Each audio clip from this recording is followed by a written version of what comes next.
Devotional for today is entitled, A Preacher of Righteousness. Memory text is found in the book of Luke 17 verses 26 and 27. As it was in the days of Noah, so will it be in the days of the Son of Man. They ate, they drank, they married, they were given in marriage, until the day when Noah entered the ark, and the flood came, and destroyed them all. Luke 17 verses 26 and 27. It is the nature of sin to spread and increase. Since the first sin of Adam, from generation to generation it has spread like a contagious disease. While the world was yet in its infancy, sin became fearful in its proportions. Hatred of God's law, and, as the sure result, hatred of all goodness, became universal.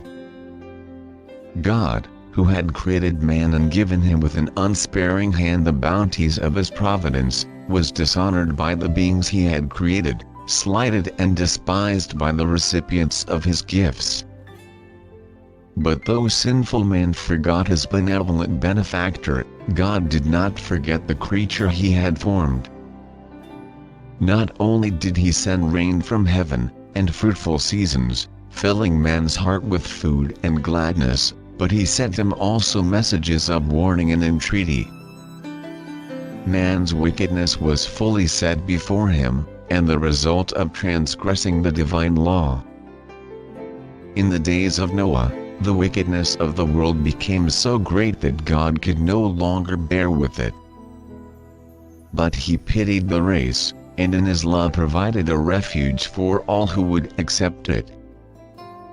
He gave the message to Noah to be given to the people, "My spirit shall not always strive with man."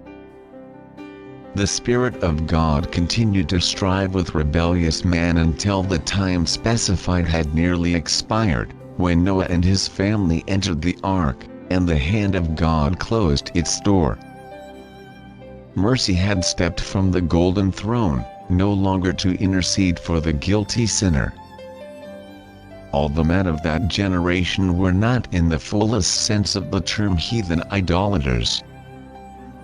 Many had a knowledge of God and his law. But they not only rejected the message of the faithful preacher of righteousness themselves, but used all their influence to prevent others from being obedient to God. To everyone comes a day of trial and trust. That generation had their day of opportunity and privilege while Noah was sounding the note of warning of the coming destruction.